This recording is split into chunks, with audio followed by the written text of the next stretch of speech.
수요기도에 오신 여러분들을 주님의 이름으로 환영합니다. 또 이렇게 1년 만에 여러분들을 만나니까 너무 좋습니다. 우리에게 정말 중요한 일들이 많죠.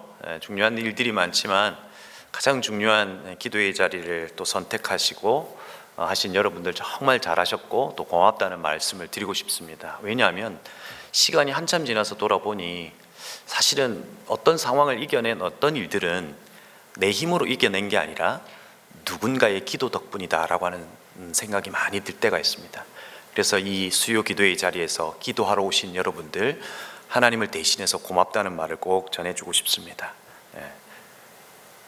별로 감동은 없으신가 봐요. 또 그러고 보니 우리의 삶에 그 수많은 우선순위들이 있잖아요. 그런데 그 우선순위들 가운데 사실 내가 가장 중요한 것을 기도의 자리라고 선택하면 다른 상황과 사람들이 내 삶의 우선순위를 뺏는 일들이 사라지더라고요.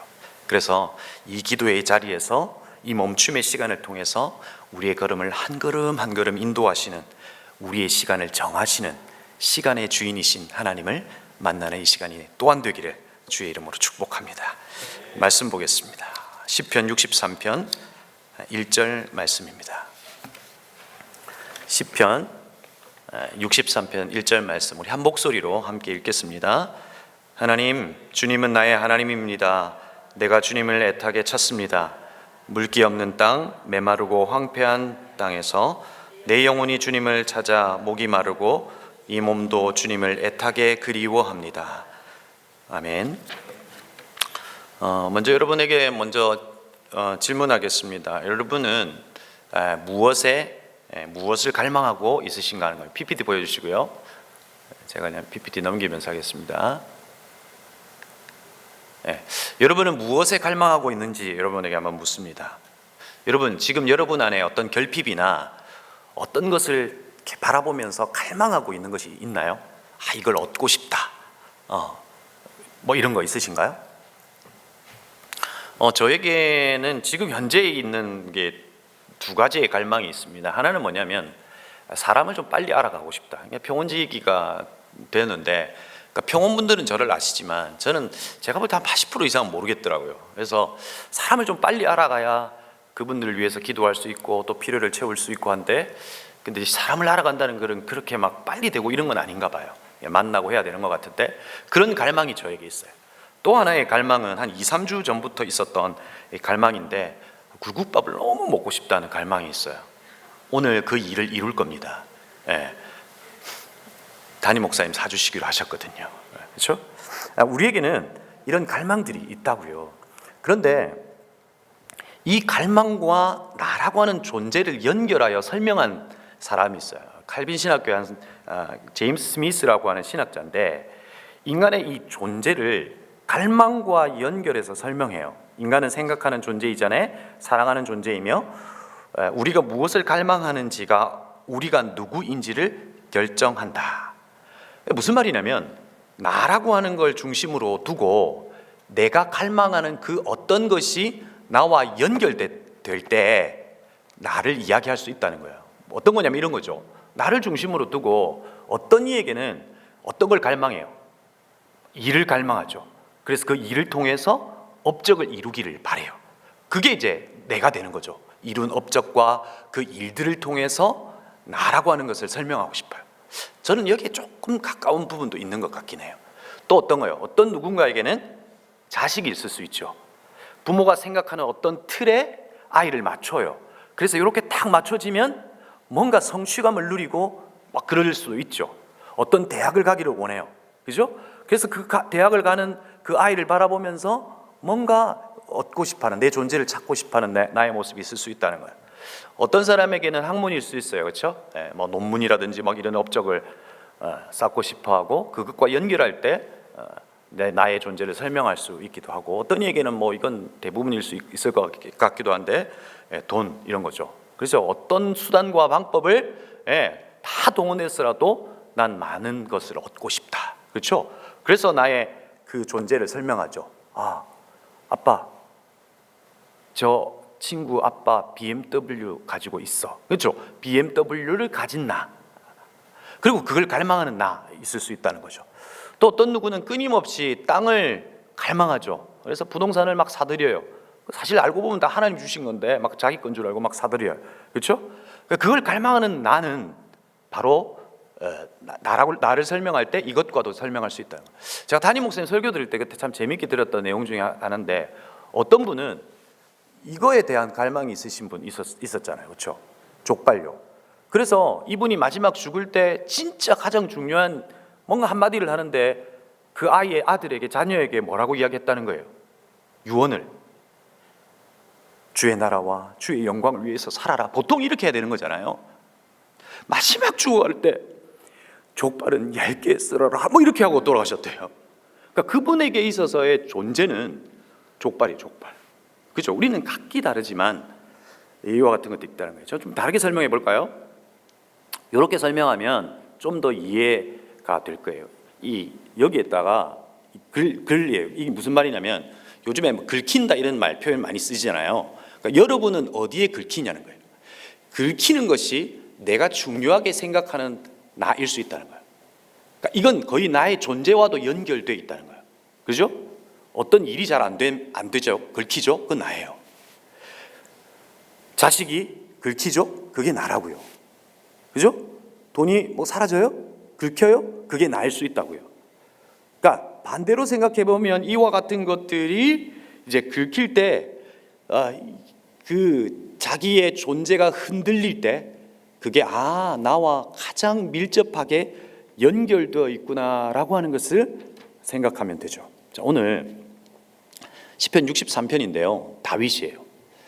다윗은 도대체 어디에 긁혔고 또 어디를 갈망하고 있을까요? 이 다윗이라고 하는 존재는 무엇과 연결되어 다윗이라고 하는 존재를 설명할 수 있냐 하는 거예요. 자, 다윗을 한번 생각해 볼까요? 다윗은 그러면 무엇에 긁혔냐 하는 거예요. 자, 사울에 긁혔어요, 여러분? 다윗이요? 한번 생각해 보세요. 다윗은 사울이 긁었지만 긁히진 않았어요. 심지어 다윗이 사울을 죽일 수도 있었잖아요. 자기를 긁고 있는 한 존재를 사라지게 해버릴 수도 있었다고요. 그러면 얼마나 좋아요. 긁히는 게 없으니까. 그럼에도 불구하고 그를 죽이지 않았어요. 그죠? 그러니까 다윗은 사울에게 긁힌 건 아닐 거예요. 오늘 시편 63편의 표제가 제목이 뭐냐면 다윗이 유다 광야에 있을 때라고 돼 있어요. 그러니까 도망 다니면서 그 광야에서 외롭게 있을 때예요. 그 광야에서 있을 이 다윗이 긁혔을까요? 광야에 있는 것만으로. 그러면 또 다윗은 이 광야에서 무엇을 갈망해야 정상이에요? 여러분이 사막에 있어요. 네, 광야에 있어요. 그럼 여러분이 뭘 갈망해야 정상이에요? 1년 전에는 그래도 대답 한 2명 정도는 하신 것 같은데 뭐가 좀 바뀐 것 같아요. 뭐 어떤 일이 있으신 거예요? 혼나셨어요? 광야에 있을 때 집에 대한 갈망이 있었을 거예요. 집에 가고 싶다. 엄마 밥 먹고 싶다. 집에 대한 갈망이 있었겠죠. 물에 대한 갈망도 있었을 거고요. 홀로 외로이 있는 그 공간 속에서 사람에 대한 갈망도 있었을 거예요. 사람 한번 만나보고 싶다. 따뜻한 사람의 온기를 한번 느끼고 싶다. 이런 갈망도 있었을 거고, 배고픔 속에서는 먹을 것 좀 있었으면 좋겠다 라고 하는 그 다양한 갈망 속에 있었다고요. 그런데 오늘 63편에는 그와 같은 갈망을 찾아볼 수가 없어요. 하나님, 나 목말라 죽겠어요. 하나님, 나 집이 그리워 죽겠어요. 이런 갈망이 없다고요. 그게 정상일 것 같은데 그와 같은 갈망이 없다고요. 존재와 나를 연결할 수 있다고 그랬죠. 다윗의 존재는 그와 같은 것들로 연결되는 존재가 아니었다고요. 자, 그러면 다시 다윗은 그러면 무엇에 긁혔냐 할 때 골리앗, 언약궤, 성전 이와 같은 것 또 다윗과 연결해 설명할 수 있어요. 여러분, 다윗은 무엇에 긁혔냐면 하나님의 이름이 욕되게 하는 것에 긁혔어요. 그렇죠? 자, 여러분에게 한번 물어볼까요? 하나님의 이름이 욕되게 하는 것, 그러니까 하나님의 이름이 나보다 더 낮게 여겨지는 것에 분노하시는 분 계세요? 다 그렇죠, 우리. 이렇게 보시면 어떤 분은 그러더라고요. 이제 크리스마스 때 캐롤이 울리는 것을 보고 자기는 너무 화가 났다는 거예요. 예수님의 생일에 예수님이 영광 받으셔야 되는데 사람들의 놀이터가 되어버린 그 현장을 보면서 자기가 화가 나고 긁히고 분노했다는 거예요. 그래서 그날 그 성탄 예배를 자기가 기획하고 만들고 이랬다는 이야기도 들었어요. 다윗은 긁힐 것 같은 사울, 광야 이런 것에 긁히지 않았다고요. 하나님의 이름을 망령되이 일컫는 것에 긁혔고 그는 분노하고 있는 것을 보게 되죠. 그래서 여러분, 골리앗 앞에 선 다윗, 골리앗이 하나님을 그렇게 막 비난하고 비방하고 하나님의 이름을 함부로 이야기할 때 다윗이 그 앞에 서서 뭐라고 이야기해요? 너는 칼과 창과 단창으로 내게 나오거니와 나는 만군의 여호와의 이름 곧 네가 모욕하는 이스라엘 군대의 하나님의 이름으로 내게 나아간다라고 이야기해요. 그러니까 하나님의 이름이 모욕당하는 것에 그는 긁힌 거죠. 분노한 거죠. 그렇죠? 그래서 그 하나님의 이름으로 내가 골리앗 너에게 나아간다라고 이야기하는 거죠. 자, 오늘 하나하나 이제 정리해 볼 텐데 다시 이제 묻는 거예요. 자, 여러분은 어디에 긁히냐고요? 자, 첫 번째, 무엇에 갈망하고 또 어디에 긁히냐고요? 그리고 어떻게 반응하냐고요? 우리는 수많은 상황과 사건과 위기와 사람을 만나요. 여러분, 우리가 죽는다는 것보다 더 분명한 진리와 같은 것이 있는데 여러분의 인생에 앞으로 예상치 못한 일들을 만날 거예요. 여러분의 삶에 위기를 만날 거예요. 이런 건 또 아멘 안 하시죠? 여러분의 삶에 어려운 일이 생길 거예요. 좋은 일도 있을 거고요. 우리가 죽는다는 인간 모두가 가지고 있는 이 보편적 진리보다 더 진리인 것이 우리는 그와 같은 일들을 만날 거라고요. 그렇게 긁힐 거라고요. 그때 여러분은 어떻게 반응할 거냐고요.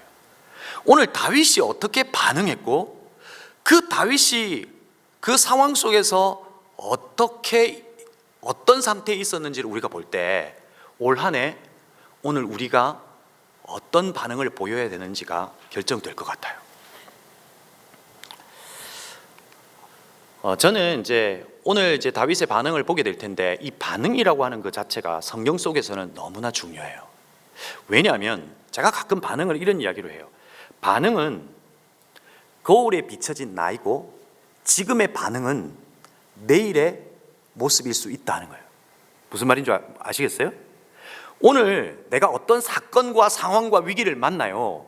그런데 그 상황 앞에서 내가 하는 반응의 모습, 그것이 거울에 비춰진 이 모습이 내일일 수 있다고요.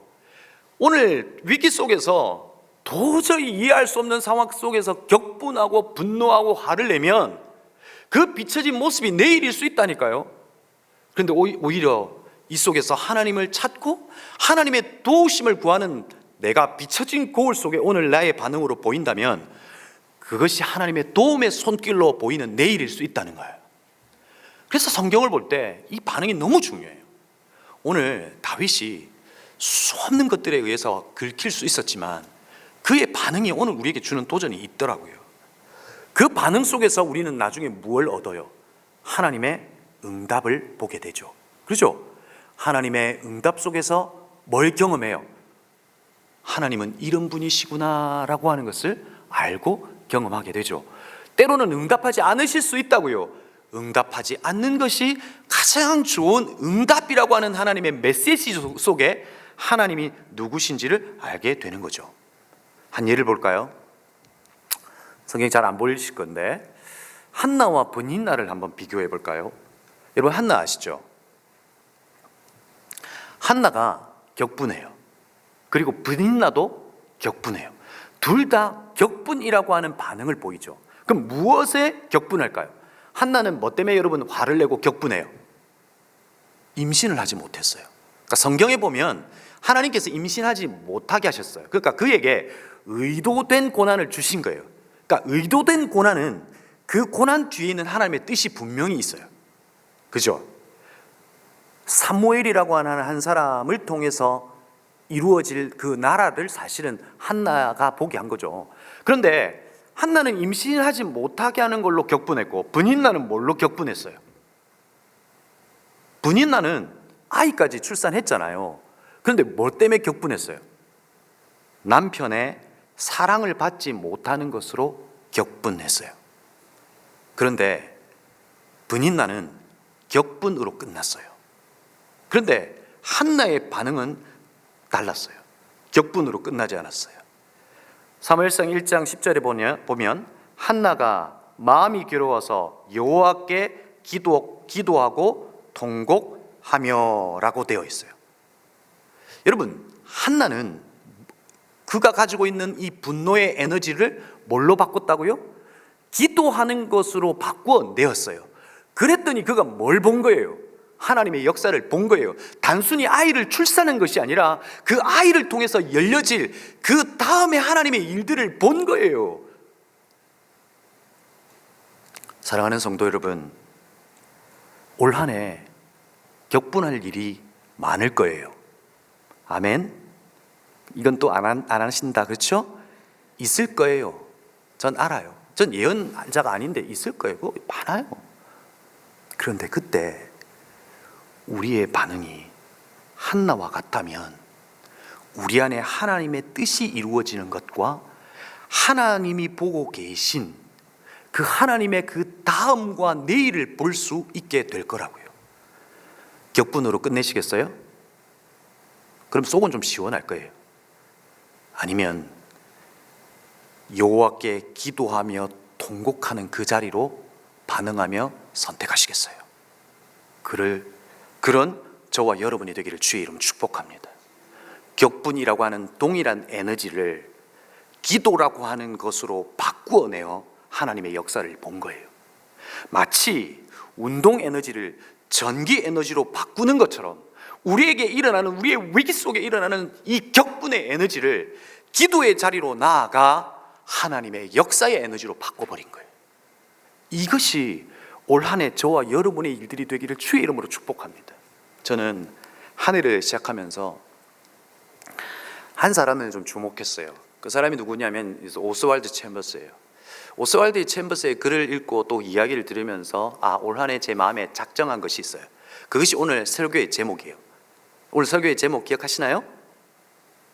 메마르지 않게 예요. 오스왈드 챔버스 여러분 를 아마 잘 아실 거예요. 그는 1874년 스코틀랜드 에버딘에서 태어났고요. 원래는 사역자가 되려고 했던 건 아니에요. 상당히 똑똑했어요. 그래서 이제 예술학교에서 미술을 공부하고 이와 같은 일들을 하게 되었는데 그가 이제 다시 하나님 앞에 헌신하기로 하고 이제 미국과 영국 등지에서 많은 이제 부름을 받고 부흥의 역사가 일어났어요. 성령의 역사가 막 일어나기 시작했어요. 여러분, 그런데 그에게 또한 같이 일어났던 일들이 뭐냐면 이 오스왈드 챔버스가 각종 루머에 시달려요. 가까운 이가 떠나기도 하고 막 이런 마음의 그 갈등과 혼돈이 함께 찾아와요. 여러분, 우리에게 그런 일 있죠? 분명히 뭔가 잘 되다가 갑자기 이상한 일들이 벌어져요. 내가 하지 않았던 일인데 어떤 막 소문이 들려오기도 하고 막 내 마음을 흔들어 놓기도 하고 막 자녀들의 문제, 사업자의 문제, 목장 안에서의 막 흔들리는 일들이 막 생기잖아요. 오스왈드 챔버스에게도 그런 일들이 생겼어요. 그리고 그가 화가 났다고요. 그런데 그가 깊은 기도 속에서 깨달은 것이 있어요. 나에게 일어나는 상황과 사람들로 주어지는 그 어떤 일 때문에 내가 힘들고 어려운 게 아니라고 하는 것을 알았어요. 내 심령은 메말라 있었고 공허했다. 하나님을 깨달은 능력도 없었고 성령의 능력도 없었다. 그는 자기에게 벌어지는 어떤 일이 문제가 아니라 자기가 메말라 있었다는 사실을 알게 된 거예요. 그래서 그는 이렇게 기도하기 시작하죠. 주여, 메마르지 않게 하소서. 이것이 정말 중요해요. 위기는 온다니까요. 뜻밖의 일을 만난다니까요. 예상치 못한 일들은 있을 거라니까요. 그런데 그 상황 가운데 왜 분이 나는 격분했냐고요. 메말라 있었어요. 목회자인 저에게도 진짜 중요한 게 있어요. 메마르지 않는 거예요. 저도 오늘 이 한 주간 해야 될 일들 다 계획했어요. 이거 하고 이거 하고 이거 하고 이거 하고. 그런데 예상치 못한 일이 자꾸만 벌어져요. 그죠? 그러면서 막 분주해지기 시작해요. 내 안에 점점 말라가는 것을 보게 돼요. 그런데 그때 우리는 멈춰서야 돼요. 그리고 우리를 채우시는 하나님에게로 가야 돼요. 다윗을 볼까요? 광야라니까요. 하나님이 그를 왕으로 세웠는데 마치 버린 과와 같이 지금 광야에서 지금 홀로 있다니까요. 하나님을 원망해야 되는 거 아니에요? 자기의 마음은 마치 광야에 쩍쩍 갈라진 땅처럼 갈라져서 하나님 앞에 원망의 소리를 막 외쳐대야 되는 거 아니에요? 그런데 63편에서는 그런 내용이 하나도 없다니까요. 하나님, 난 먹을 것 주세요. 목말라 죽겠어요. 사람이 그리워요. 집이 그리워요. 엄마 아빠 그리워요. 이런 말 한마디가 없어요. 그가 뭐라고 고백해요? 하나님, 주님은 나의 하나님이에요. 내가 주님을 애타게 찾습니다. 물기 없는 땅, 메마르고 황폐한 땅에서 내 영혼이 주님을 찾아 목이 마르고 이 몸도 주님을 애타게 그리워합니다. 오히려 하나님, 나 하나님을 그리워해요. 광야에 있지만 하나님을 기대하고 그리워해요. 너무나 위기 속에 죽을 것 같지만 이 속에서 전능하신 하나님의 일을 기대해요. 그래서 그 하나님을 애타게 그리워해요. 놀라운 고백 아니에요? 6절에서는요, 내가 나의 침상에서 주를 기억하며 새벽에 주의 말씀을 작은 소리로 엎지를 때 하오리니 주는 나의 도움이 되셨습니다. 내가 주의 날개 그늘 아래서 즐겁게 부르리이다. 그는 그 광야에서 하나님을 기억해내고 어디에 머물러요? 주의 날개 그늘, 주님의 품으로 난 도망갑니다. 도망갈 수 없어서 유다 땅으로 도망왔는데 나는 주님에게로 도망갑니다. 주님의 그늘 아래 머물겠습니다. 그 머문 자리에 어떤 일이 벌어져요. 메마른 땅에 단비가 내려져요. 가라앉은 심령에 예수 그리스도가 생수이신 것을 확인하게 돼요. 오스왈드 챔버스도 동일했어요. 사역이 근원이 되면 고갈되고 경험이 근원이 되면 메말라 버린다. 오직 그리스도께 머물 때만 생명이 흐른다. 열심히 사역했거든요. 그런데 메말라 버렸다고요. 자기의 경험이 있었거든요. 자기 생각대로 경험대로 해봤거든요. 그랬더니 메말라 버린 쩍쩍 갈라진 땅이 돼버리더라고요. 그런데 그가 오직 그리스도께 머물 때만 생명이 흐른다. 그가 알았어요. 그리스도에게 갈 때, 하나님의 그 날개 그늘 아래 갈 때 채워진다라고 하는 것을 알게 됐어요. 그래서 그가 뭐라고 이야기하냐면, 영어로 말하면 stay at the source, 근원으로 머물라는 거예요. 여러분, 우리의 근원이 누구세요? 우리를 만드신 분이 누구세요? 하나님이세요. 그 근원으로 그분에게 머물러 있을 때 그분은 메말라 있는 우리에게 그 코에 생기를 불어넣어 생명이 되게 하신 것처럼 우리를 소생케 하시고 우리를 살려내실 거예요. 그 근원으로 돌아가는 저와 여러분이 되기를 주의 이름으로 축복합니다. 예수님도 우리에게 뭐라고 말했어요? 팔복을 통해서 우리에게 말씀하셨잖아요. 그 팔복 속에서 주님께서 진짜 복 있는 사람은 어떤 사람이라 그랬어요? 먹을 게 많은 사람요? 아니요. 의에 줄이고 목 마른 자는 복이 있나니 그들이 배부를 것이다. 예수에게 입맛이 당기고 예수에게 목 마른 자는 진짜 복이 있다는 거예요. 여러분, 하나님을 갈망하고 계세요? 그럼 복 있는 사람이에요. 그런데 하나님 아닌 거, 다른 거에서 갈망하고 그것에 나의 존재를 찾으려고 하세요? 그 복 있는 사람 아니래요. 하나님에게 머물러 있고 하나님에게 입맛 당기고 어떤 상황과 어떤 일들이 벌어져도 stay at the source, 근원에 머물 수 있는 용기가 있기를 바라요.